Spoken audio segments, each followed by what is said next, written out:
أعوذ بالله من الشيطان الرجيم. بسم الله الرحمن الرحيم. الحمد لله وصلى الله وبارك على رسول الله وعلى آله وأصحابه ومن والاه. برانی عزیز و خۆشەویست، السلام عليكم ورحمة الله وبركاته. خۆشحاڵین کە دوای دابڕانێکی زۆر بە خزمەتتان گەشتینەوە لە وانەیەکی تر لە وانەکانی تەلاق و نیکاح. باسی ئەزیهارەکەین. زیهار طبعا لە زەهری جانی پشت جا بۆیە ناوینراوە زیهار. دەڵێ زیهار بریتیە لە چی؟ تشبيه الزوج زوجته في الحرمة بإحدى محارمه كأمه وأخته بأن يقول أنت علي كظهر أمي. أويا كبياو تشبيهي خيزاني خوي بكا بەیەکێک لە مەحرەمەکانی خۆی، وەکو دایکی، وەکو پلکی، وەکو خوشکی، ئەمانە بەوەی کە بڵێ چی؟ بڵێ تۆ وەکو پشتی دایکم وای. ئەمە پێوترێ زیهار. لە سەردەمی عەرەبی جاهیلیەکان زیهاریان بەکار ئەهێنا بەس وەکو جۆرێک لە جۆرەکانی تەلاق. ینی تەلاق ئەنواع و ئەشکالی هەیە، یەکێک لە جۆرەکانی لەو سەردەمە ئێوانە بریتی بۆ لە زیهار کە زیهاریان نەکرد بە تەلاق هەژماریان نەکرد. بەڵام شەریعەتی ئیسلام هات زیهارەکەی بەکارهێنایەوە، بەڵام ناوەڕۆکەکەی گۆڕی، ئیعتیبارێکی تری بۆ دانا و ئەحکامێکی تری لەسەر بنیات نا، یعنی نەیکرد بە تەلاق، جای کردەوە لە تەلاق. حکمی زیهار تەمان حکمی زیهار حرامە بە کۆدەنگی هەموو موسڵمانان و زانایان، و یەکێک لە تاوانە گەورەکان بە بەڵگەی ئەو ئاەتەی کە فەرمێ وئینەهم لەیەقولونە منکەڕا من القەول وزورا. قسەیەکی ناپەسەندە، قسەیەکی دزێوە، خراپە، و هەروەها درۆیە، بوهتانە. ئەو ئافرەتە نابێتە دایکی، نابێتە خوشکی، نابێتە پلکی، کە ئەو تەشبیهەکە بەوانەوە. طبعاً لەفزەکانی زیهار دوو جۆرن، جۆرێکیان سەریحە، ڕاشکاوە، یعنی ڕاشکاوانە زیهار ئەگەیەنێ، وەک ئەوەی کە احتیمالی غەیری زیهاری نییە، تەنها زیهار ئەگەیەنێ، وەک ئەوەی کە بڵێ بە خێزانی ئەنتی عەلەیە کە ظەهری ئومی، یا بڵێ چی؟ ئەنتی عیندی کە ظەهری ئومی، تۆ لە لای من وەکو پشتی دایکم وایە، یا تۆ لەسەر من وەکو پشتی دایکم وایە، یعنی تۆ وەکو پشتی دایکم چۆن حرامە بۆ من، ئاها تۆش حرامبی لەسەر من. کەواتە لێرە ئەمە سەریحە، ئەمە ڕوون و ڕاشکاو دەیگەێنێ کە ئەمە زیهارە. بەڵام لەفزی تریشمان هەیە کینایەیە. کینایەوەیە کە هەم زیهارە گرێتەوە و هەم غەیری زیهاریش دەگرێتەوە، وەک ئەوەی بڵێ ئەنتی عەلەیە کە ئومی، ینی ظەهری تێدا نەبوو وشەی ظەهر، ئەوە ئەبێتە کینایە. یا بڵێ ئەنتی عەلەیە کە ئوختی، یا ئەنتی عیندی یا مثل ئومی ئەو ئوختی، تۆ وەکو دایکم وایە، یا وەکو خوشکم وای، نەڵێ وەکو پشتی دایکم یا پشتی خوشکم. ئەمانە کینایە. کینایش پێویستی بە نیەتێ. ئەگەر نیەتی زیهار بوو ئەوە زیهارە، نیەتی زیهار نەبوو ئەوە کاتە زیهار نییە. یا جاری وای کابرا بەکارێنێ بەس نازانێت زیهار چییە، هەر ناوەڕۆکی زیهار نازانێت چییە. ئەحکامی زیهار ئەڵێ ئەگەر هات و پیاوێک زیهاری کرد لەگەڵ خێزانەکەی خۆی، ئەوە دوو حاڵەتی هەیە. حاڵەتی یەکەم ئەوەیە کە یان لەگەڵ زیهارەکە تەلاقیش بەکارهێنێ، یعنی لە دوایەوە زیهارەکەی کە تۆ وتی وەکو پشتی دایکم وای، تەلاقیشی خوارد لە ئافرەتەکە،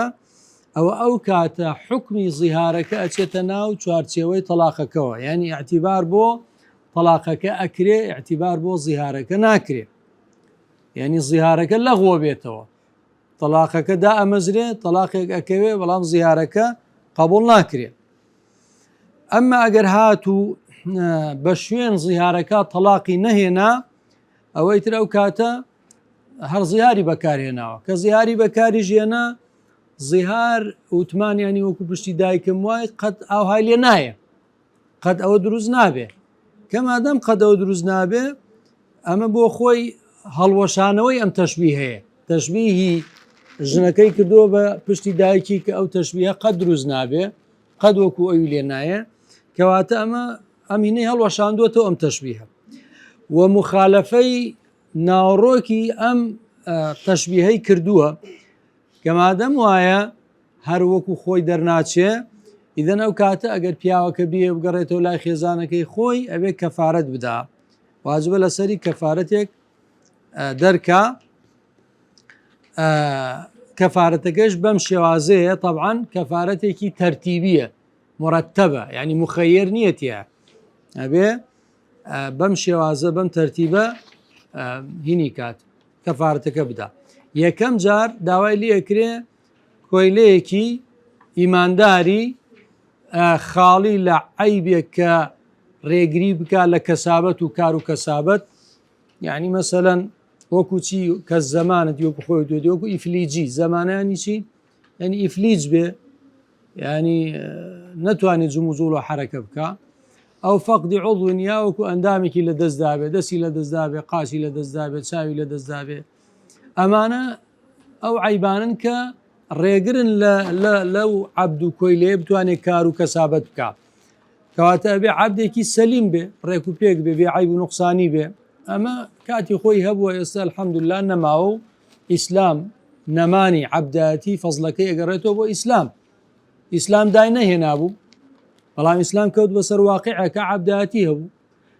نەش ئەکرا بە فەرمانێکی فەوقی بەڵێ هەرچی عەبدە بڕاتەوە ماڵی خۆی ئازاد بێ ئەوە نەئەکرا لەبەرە وردە هەنگاو بانگا و توانی عەبدایەتی نەهێڵێ و کۆمەڵێ ڕێو شوێنی گرتە بەر عەبدایەتی نەهێشت و ئەمە خاڵی یەکەم کە ئێستا نییە ئەچین بۆ خاڵی دووەمێت تا یەکەم بتوانێ نابێ بچێ بۆ دووەم خاڵی دووەمش دوو مانگی قەمەری عادەتەن ئەحکامی شەرعی کە باسی مانگکرا مانگی قەمەری ئەعتیباری بۆیە نەک مانگی میلادی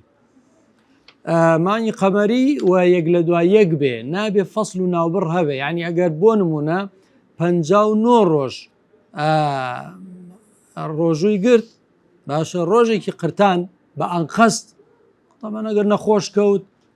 یا مەسا حاڵەتێکی ناسروشتی هاتە پێشەوە ئەوە یا مەسەلم بۆ جەژن هاتە پێشەوە بۆی ناگیرەوە قەی ناکە ئەمما ئەگەر بە ئەنقەست بوو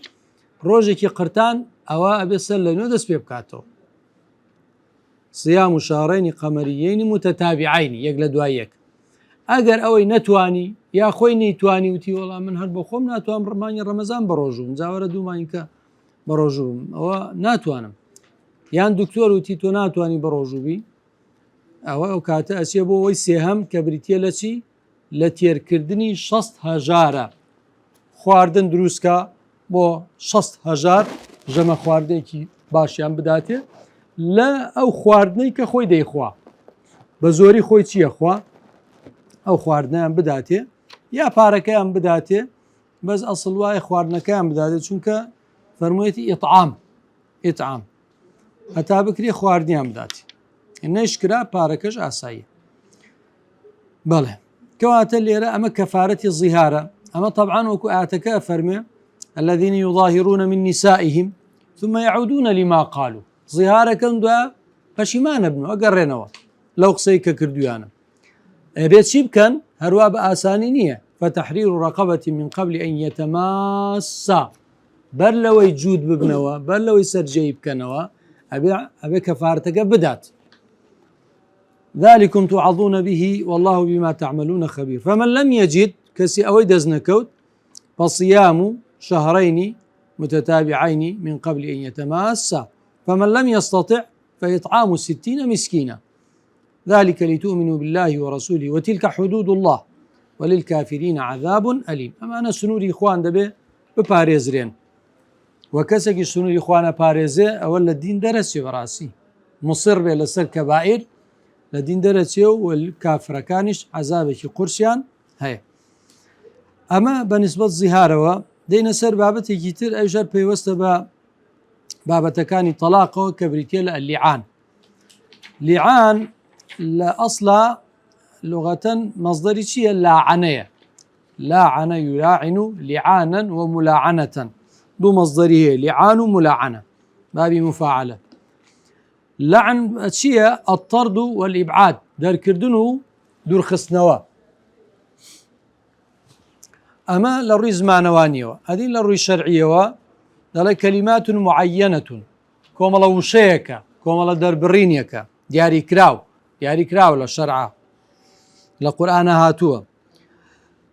جعلت حجة للمضطر إلى قذف من لطخ فراشه وألحق العار به ئەم وشانە کراوە بە دەستکەلاو بە بەڵگە بۆ ئەو کەسەی کە ناچارە چی بکە مضطرانی ناچارە چی بکە ناچارە تهمەت بدا لە کەسێک کە فراشی هاوسەرگیری چڵکن و پیس کردووە لیخن کردووە وعاری بۆ ئەم پیاوە هێناوە ئاخر پیاوەکە ڕاتەوە ماڵە بینێ خێزانی لەگەڵ پیاوەکە دوو لە ڕوتان خەریکی کاری ناشەرعیە ئەم کەسە ناچارە تهمەتی زینا بداتە پاڵ ئەو ئافرەتە کە فراشی زەوجیەتی چی لێ کردووە پیس و لیخن و ناشرین کردووە و عار و نەنگی بۆ ئەم پیاوە هێناوە کەواتە بۆچی ناو ئەنرێ لیعان بۆ ناونراوە لیعان چونکە ئەو کەلیماتانەی بەکارێنرێ وشەی لعنی تێدایە وعلي لعنة الله وانيا وغضبي تيدايا ولعنتي تيدايا اماني تيدايا كهموي دور كوتنوي لشي لرحمتي خوا ولبر اويك بوينا لعان لبر هر يقلود متلاعنه بياوجنك كلعانكن هر شي كان دوره كويتو ليتريان بهوكاري لعان يعني كلعان ينكر بهيش شي ويجزارت ناغنو بيكتر تازه چونك متمانه قەڵای متمانە ڕووخا لە نێوانیانە کۆتایی هات بە هیچ شێوەیەک ناگەنەوە بە یەکتر ئەو بۆیە پێوتر لیعان مەشروعیەتی لیعان چییە بۆچی مەشروعە بۆچی تەشریع کراوە طبعاً بەر لەوەی ئاەتی لیعان بێت باشە ئەوە قسەکەیتان بیستووە هیلالی کوڕی ئومەیە ئەڵێ خێزانی بینی کە لەگەڵ کەسێکە زینای کرد و دوایە هات بۆ لای پێغەمبەری خوا دواتریش حەدیسەکەەوە بزانم دەیهێنین باسیەکەین ئەوە بوو کە ئیتر لەسەر ئەو قسە هینەکە هات ئاەتەکان هاتە خوارەوە جا یەکەم حکمت چییە ئەڵێ غەیری مێرد باشە ناچار نییە تهمەت لە ئافرەتێک بدا سم پیاوێکە لە شوێنێکە پیاو ژنێکە بینێ پیاو ژنەکە ئەو ژنە ژنی ئەم پیاوە نییە کەواتە ئەتوانێ هەر دایپۆشێ و تۆ ئەو ژنە تۆمەتبار نەکا و هیچ مشکلەی نییە چونکە ئەم ئافرەتە هیچی ئەم نییە بۆیە ناچار نییە ئەو ئافرەتە تۆمەتبار کا بە زینە بەڵام پیاو مرد باشە کە خێزانی خۆی ئەبینێ و کارەکە ناچارە بۆی ئەو عایب و عارەی کە ئەم ئافرەتە هێنایەتی بەسەریا لای بدا لەسەر خۆی ئەگەر ناڕازی بێ بە ئەو کارە ببینێ و لە بەرچاوی ڕوو بدا و ڕازی بێ پێی ئێوە بێتە کەسێکی دەیوس کەسێک کە ڕازیە بەوەی کە خێزانی فاحشە بکە بە بەرچاوی خۆیەوە ئەوە گەر پیاو غیرەتی هەبێ ئەوە قبول ناکە جا لە ڕووی شەرعیەوە کە قبول ناکرێ چی دانراوە ئەم ڕێگەیە دانراوە ئەوان ئەوە دانراوە مەسەڵەن بیکوژێ کوشتن مەجای کوشتن نەدراوە بەزمە ئەو مەجالە دراوە کە چی بکە کە لیعان بکە کە ئێستا لیعان نییە هەرەوەیە کە تەلاقی بدا و جیاب بێتەوە لێ بتەوە بەڵام ما کوشتن کاری هین نییە کاری شەخص نییە چکە ئەگەر مەجال بدەین هەر کەسێ مەسە هەڵەسە خێزانی خۆی دەکوژێ هەڵە کاکە بۆ کوشتت هەڵە وەڵات بینیم زینایەک ڕەنگە واژ نەبێ ڕەنگە ڕاز نەبێ ڕەنگە تۆهمەتی بۆ دروست کرد بێ ئەمە یەک دووهەم حکمت ئەوەیە کە غەیری مرد ئەگەر حاڵەتێکی وا ببینێ مەسەن لە شوێنێکا پیاوژنێ پێکەوە ببینن کە زیناکەن ئەگەر تهمەت بدا لە ژنەکە ئەتوانێ بڕات 4 شایەتی تر بێن یا 3 شایەتی تر ببێنێ بهێنێ بە خۆیەوە من بە 4 شایەت ئەتوانێت لە شوێنێکا بینی بڕاستێ نەفەریکە بانکە بڵێ وەرن تەماشاکەن ئەوە گەر بیەوێ ئافرەتێک تۆمەتبارکە بە زینا ئەتوانێت شایەت کۆکاتەوە بەڵام بە زۆر جار پیاو کە ئەچێتەوە ماڵەوە و ئافرەتەکەی ئەبینێ کە خەریکی زینایە حاشای جەنابتان و بینەران ینی شۆکە بێش تووشی شۆکە بێ ینی ئەوە نییە مەسەرم بتوانێ بڕا مەسەلەن ڕاستیانە فەریکە بێنێ بڵێ وەرن تەماشاکە ناخێزان چیەکە نەشتیوە ئاسان نییە بۆ پیاو بۆ مێر بۆیە لە ڕووی شەرعیەوە چی دانراوە ئەم ڕێگەیە دانراوە بۆ پیاو ئەگەر نا کەسی کە بێ ئەگەر تۆمەت با لە ژنێک ئەگەر سێ شایەتی تر نێنێ لەگەڵ خۆیان بێتە چوار ئەبێ هەشتا جەڵدی لێ بدرێت لەسەر ئەو تۆمەتە بەڵام پیاو وانە لەبەرەوە حاڵەتی پیاو جیاوازە لە حاڵەتی پیاوانی تر ینی مەسمان پیانی مرد بزانین قەذف چییە و حکومەکانی چییە طبعاً قەذف ئەوەیە کە خێزانی خۆی متهم کا بە زینا تۆمەتی لێ بدا بڵێ تۆ زینات کردووە حکومەکانی چییە دوو حاڵەتی هەیە هەر حاڵەتێکیان حکمێکی جیاوازی هەیە حاڵەتی یەکەم ئیباحەة القەذف یعنی دروستە ڕەوایە کە ئەو پیاوە خێزانی خۆی تۆمەتبار کات کەی چه حاڵەتێک ئەتوانێم کارە بکە یعنی واجب نییە ڕێپێدراوە ئەگەر منداڵ نەبوو یعنی مەسەلەن حەمل نەبوو ئافرەتەکە حەملی نەبوو و پیاوەکە مێردەکەی زانی یەقینی هەبوو یان ئەگەر گومانی زاڵی هەبوو گومانی غالیبی هەبوو کە ئەو خێزانەی زینای کردووە بەچی زانی بەوەی کە لەناو خەڵکە بڵاو بوویتەوە کە فڵان ئافرەت لەگەڵ فڵان پیاوە زینای کردووە لەگەڵ ئەوەشا بینیوێتی ئەم پیاوژنە خێزانی خۆی بینیوە لەگەڵ ئەو پیاوە لە شوێنێکە بە تەنها هەرچەند عملیی زیناکەی نەبینیوە بەڵام بە تەنها بینیوێتی مەسەن لە غورفەیەک لە شوێنێک بە تەنها بینیوێتی یا بینی لە شوێنێک هاتنە دەرەوە بە تەنها ئەوە ئیتر یعنی یان یەقینی بۆ دروسە بێ یا زەنی غاالبی بۆ دروسە بێ کە زینای کردووە ئەو کاتە ئەتوانێت چی بکە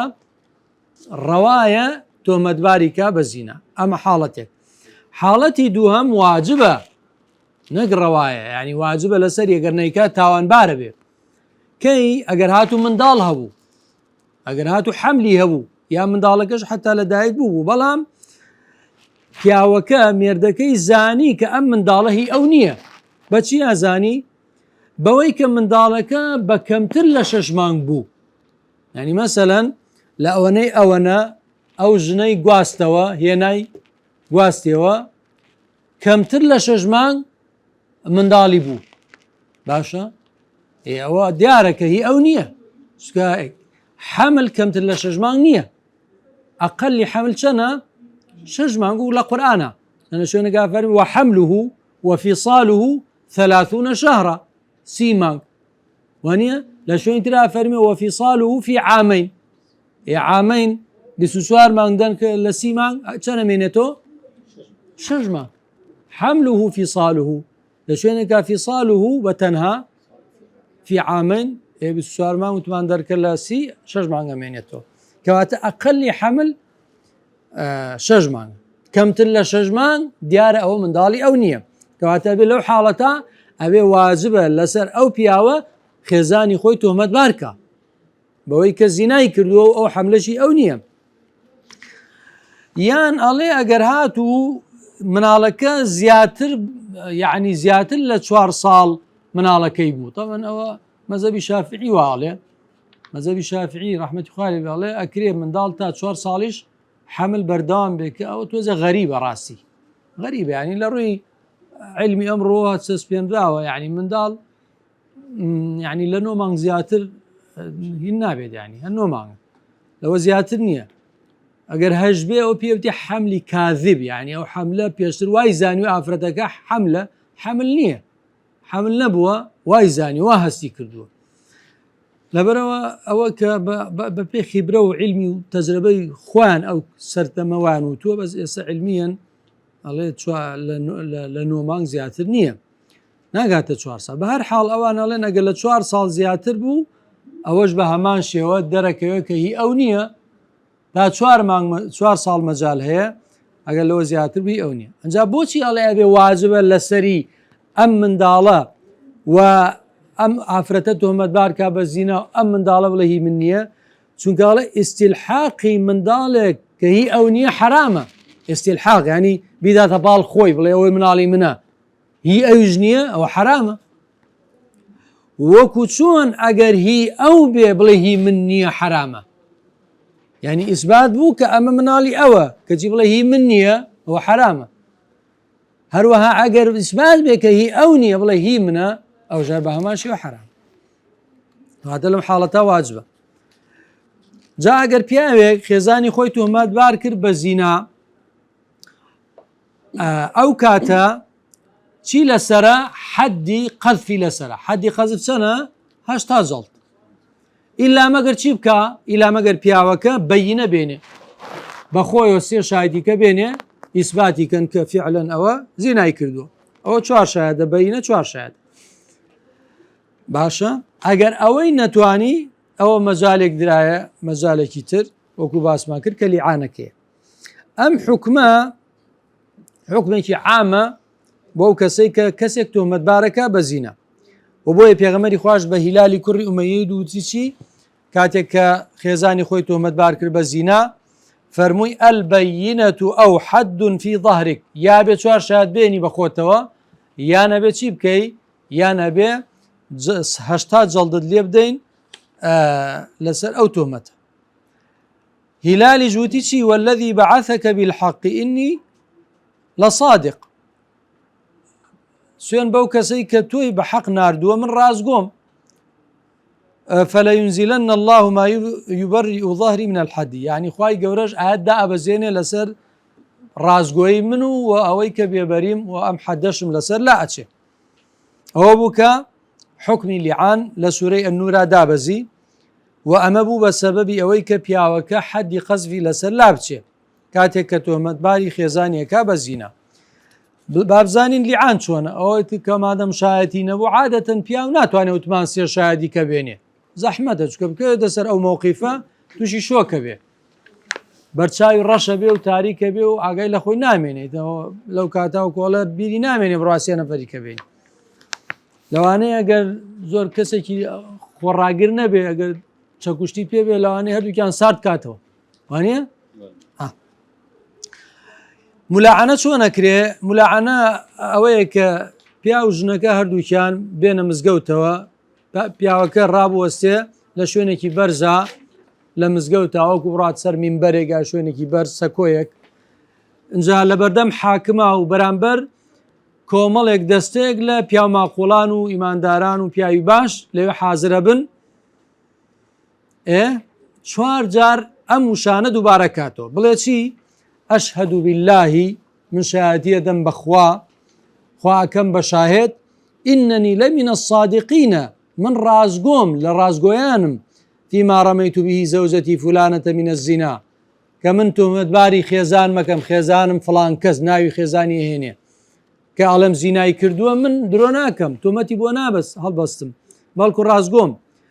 وأن هذا الولد ئەگەر منداڵیش هەبوو طبعا ئەم منداڵش کە ئەم حەملەی کە هەیەی یا منداڵەکە کە ئەگەر بوو لە دایک بوو لە دایک ئەم منداڵە منداڵی من نییە منداڵی زینایە ئەوە لە من نییە پاشان بۆ جاری پێ ئەمە 4 جار ئەم وشانە دووبارە ئەکاتەوە یعنی لە بری 4 شایەتەکە 4 جار دووبارە ئەکات بۆ جاری پێنجەم دوایەوەی کە حاکمەکە ئەم 4 جارە نەیوت حاکمەکە هینیەکە ئامۆژگاریەکە پێی دەڵێ کاکە ئەتۆ بە خۆتا بچۆرەوە تۆزە بیر بکەرەوە ئەمڕۆ دنیاە سبەنی قیامەتە لە بەردەم دادگای خوا ڕاگیرێ ئەگەر درۆ بکەی ئەگەر بوتان بۆ مافرەتە بکەی زۆر خەتەرە پەشیمان ببەوە ئێستش مەجال هەیە دوای ئەوەی کە هۆشداری پێ ئێدا ئەوی ترسێنێ لەوەی کە درۆ بکاوتۆمە دەڵبەسێ دوای ئەوە هەگەر پێداگر بوو پیاوەکە ئەڵێ چی وعلي لعنة الله إن كنت من الكاذبين نفرینی خوام لێبێ ئەگەر من لە درۆزنەکان بم ئەگەر من درۆ بکەم کە تۆمەت لە خێزان مەدەم ئەمە جاری پێنجەم ئەمە ئەگەر پیاوەکە ئەمە یوت ئیتر حەدی قەذفی لەسەر لا ئەچێ ئەدی بابزانین ئافرەتەکە ئەو کاتە ئەگەر ئافرەتەکە لیعانی نەکرد حەدی زینا لەسەر ئافرەتەکە ئەچەسپێ بەڵێ بەڵام بۆ ئەوەی کە ئافرەتەکەش ڕزگاری ببێ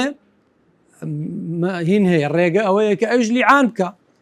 ئەی لیعانی ئافرەتەکە چۆنە ئەوش بە هەمان شێوە بڵێ چی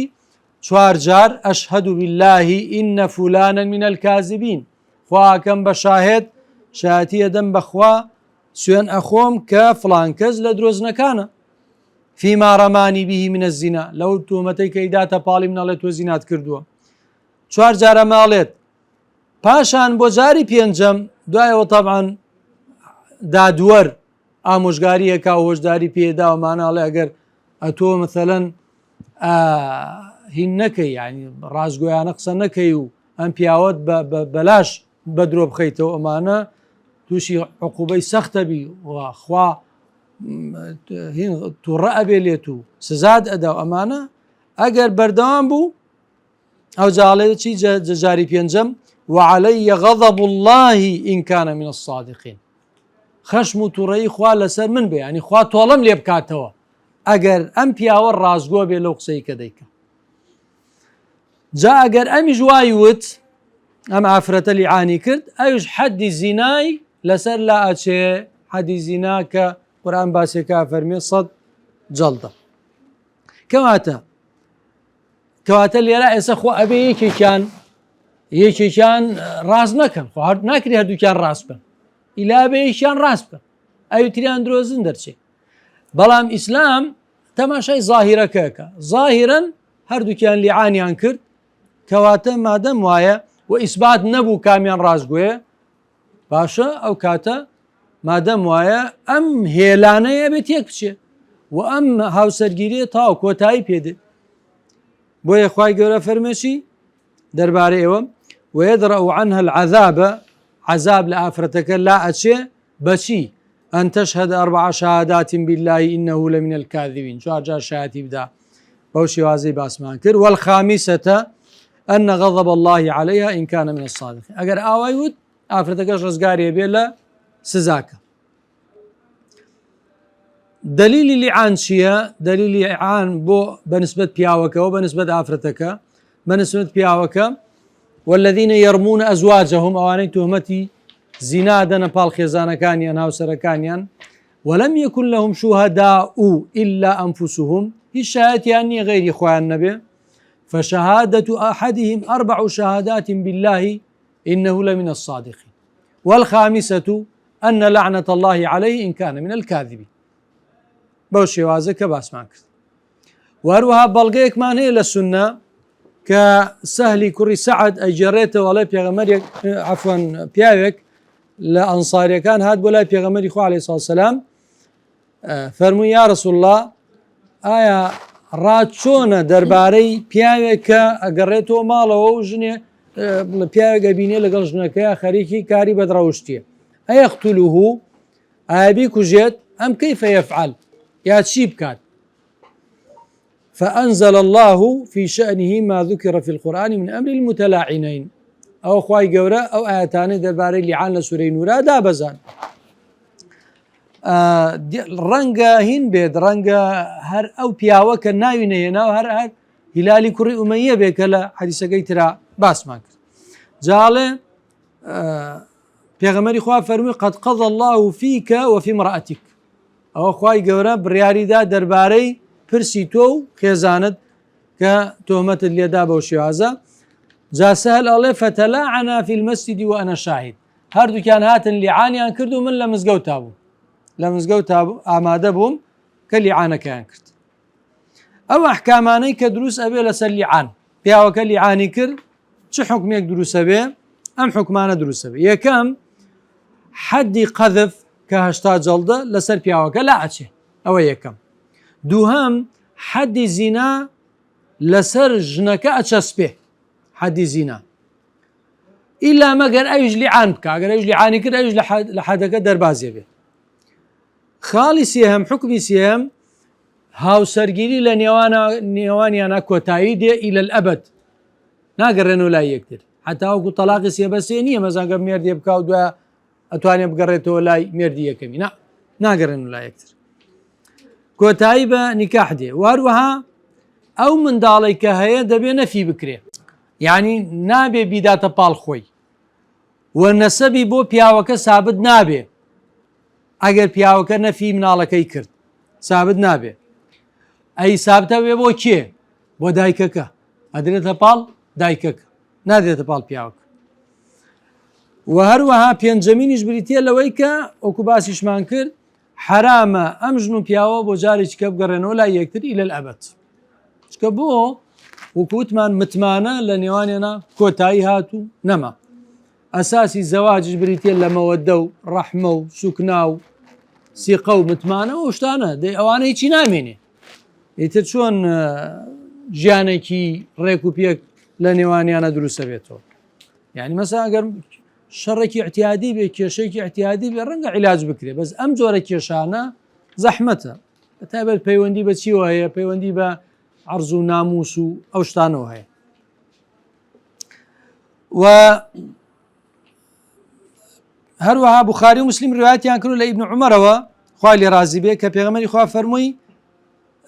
کە ئەڵێ پێغەمبەری خوا عەلەیهی سەلام لیعانی کرد لە بەینی پیا و ژنێکە فانتەفا من وەلەدیها ئەو مناڵەکەی لێ نەفی کرد تۆ نییەوە ففرق بينهما جای کردنەوە وألحق الولد بالمرأة وتی ئەو منداڵە هی توێ بیبەوە ژنەکەی پیاوەکە نییە چکە بۆ لە فەرمودەیەکا فەرمووی الولد للفراش منداڵ بەچی سابتە بێ بە نیکاحێکی شەرعی و فراشی زەوجیەتی شەرعی وللعاهر الحجر بۆ زیناکەر کۆڵێ بەرد هەیە باشە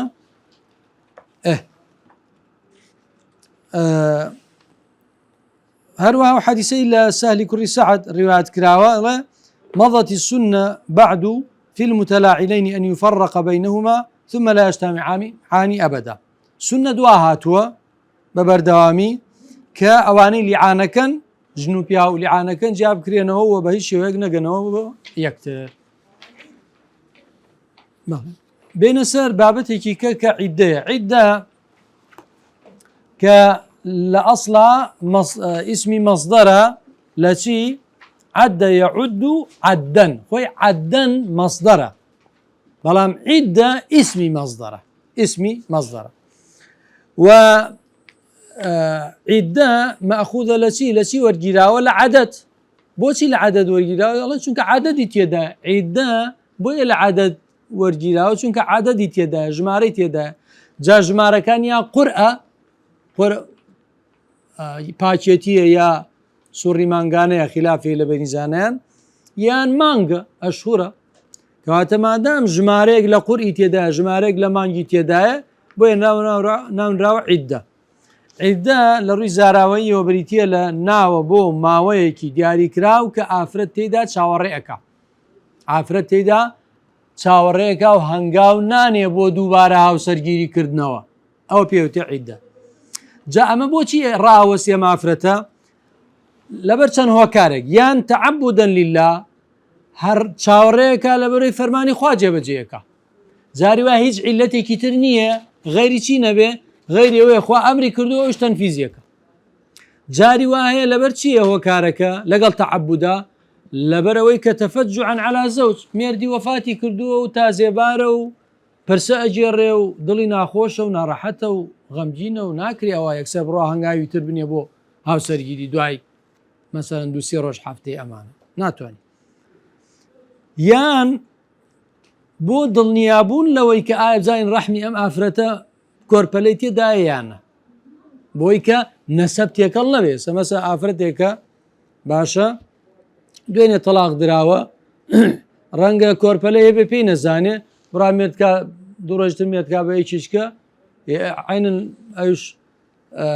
سەرجەی لەگەڵاکە ڕەنگە نەسەبەکە تێکەڵ بێ نەزانین ئەو منداڵە ئەبێ هی کامیانە یەکەمە یاهی دووەمە بۆ حفظی ئەنساب کە یەکێکە لە مەقاسیدی شەریعە غەرێکە لە مەقاسیدی شەریعە چییە نەسلە حفظی نەسل و حفظی نەسەب و نەسل و ئەمانە یەکێکە لە مەقاسیدی شەریعە بۆ پارێزگاری لەوە خوای گەورە ئەو عیددەی داناوە حتا علمیەن ئەڵێن ئیسبات بووە کە ئافرەت ناتوانێت ئیستیقبالی پیاوێکی تر بکە هەتاوەکو ئەو مودەیە تێپەڕ نەبێ چکە کۆدێک وەرەگرێ لە پیاوی یەکەم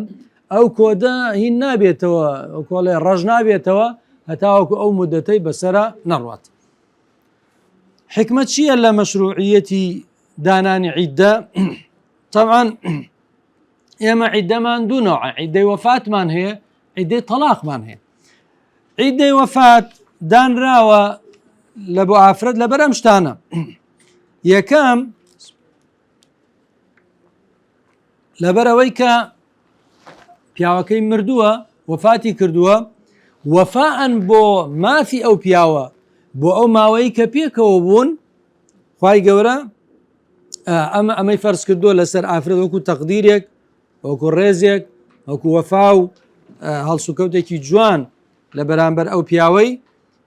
لە ڕاستیە ئەم وەفایەش یعنی وگۆڵێ پشتکردن لە ئەم وەفایە و ئەمانە بە مجەڕەد وەفاتی پیاوەکە ئەمە ناگونجێ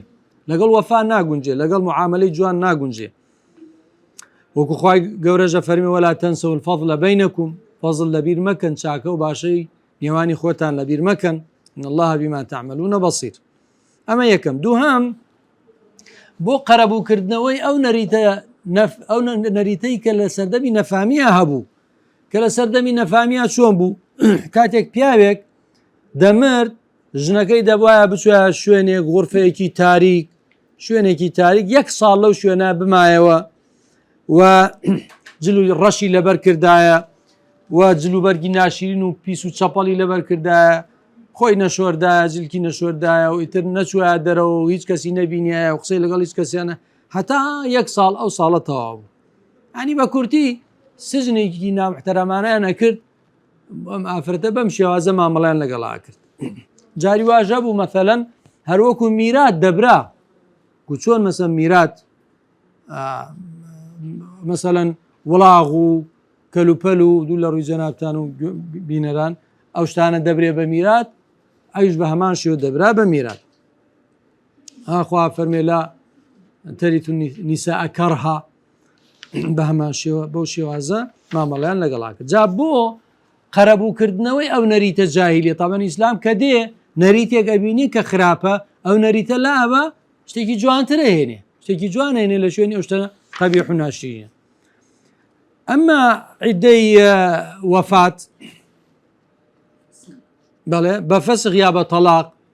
ئەو عیدەی وەفات بوو طبعا ئەمان عیدەی تەلاق یا فەسخ ئەمیش طبعا دوو حاڵەتی هەیە یان ئەوانە و ئافرەتانەیە کە خاوەنی سوڕی مانگانن حەیزیان هەیە سوڕی مانگانیان هەیە یان ئەوانن کە حەملیان هەیە ئەوانەی کە سوڕی مانگانیان هەیە یا حەملیان هەیە حکمت لە مانەوەیان چییە ئەوەی کە دانیشن حکمەتەکە ئەم شتانەیە یەکەم ضەبط الئەنساب وەکو وتمان باسمان کرد بۆی نەسەب تێکەڵ نەبێ نەسەب تێکەڵ نەبێ لەو تەلاق بدرێ و بچێ لەگەڵ مێردێکی کە بکە وتمان ڕەنگە نەسەبەکان تێکەڵ ببێ وحفظ المسئولیات وەبێ بزانین کێ مەسئولە لە بەرامبەر ئەم ئافرەتە وانە ئەم ئافرەتە خوابێ کەسێکە بێ مەسئول بێ لە بەرامبەری لە بۆ نەفەقەی لە بۆ سوکنای لە بۆ بژێوی و لە بێ ئۆشتانە بزانین کێ ئەم ئەرکە هەڵەگرێ ئەگەر ئەو مودەتە دابنرێ ئیتر ئەو کاتە دەرەکەوێت کە ئەرکەکە هیچێ وەروەها دڵنیابوونەوە لەوەی کە ئایا ڕەحمی ئەم ئافرەتە منداڵی تێدایە کۆرپەلەی تێدایانە ئەوان بەڵام ئەگەر هاتوو ئەوانە نەبوو مەسا حەملی نەبوو و ئەوجا ئەوانە نەبوو کە سوڕی مانگانیان هەیە مەسەرەن ژنێکە منداڵە هێشتا باڵغ نەبووە ئەوە سوڕی مانگانەی بەسەرانە یان ئایسەیە هەر لەوە چووەتۆ کە سوڕی مانگانەی بەسەرابێ حکمت لە ماچیە لە دانانی عیددا ئاخر ئەمانش عیددان هەیە وانە سەغیرە و ئایسە هەردووکیان 3 مانگە وەکو لە سوورەی تەلاق هاتووە حکمەتەکە یەکەم لەوانە مەسەلەن معنایەکی تەعەبودیە یعنی هەر لەبەرەوەی خوا ئەمری کردو دەبێ ئەوانیش تەنفیزکەن یعنی ملکەچیە وە فەرمانی خوا ئەمە شتێکی کەم نییە و لە هەموو عیدەکانە بەشێک لە حکمەتەکە چیە تەعەبودیە و ئەمە تەبەن و کوتمان لە هەمویان تێدایە ئەمە خاڵی یەکەم خاڵی دووهەم بەڕاستی عیدە بۆیە دانراوە بە هەرچەند باسی بەراعەتی ڕەحیم نییە و یعنی ڕەحمی ئافرەتەکە خۆ هینە کیژۆڵەیە کە هێشتا هینی نییە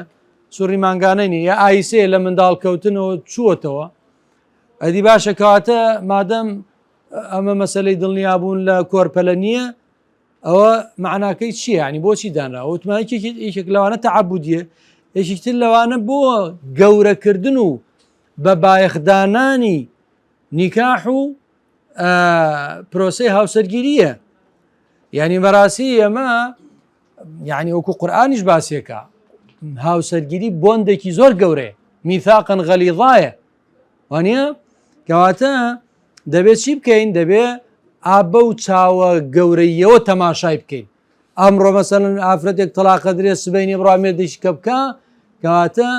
وەک بڵێ کردمان بەچی بە شتێکی سادە بە چاوێکی سووکەوە تەماشای شەکەمان کرد بۆیە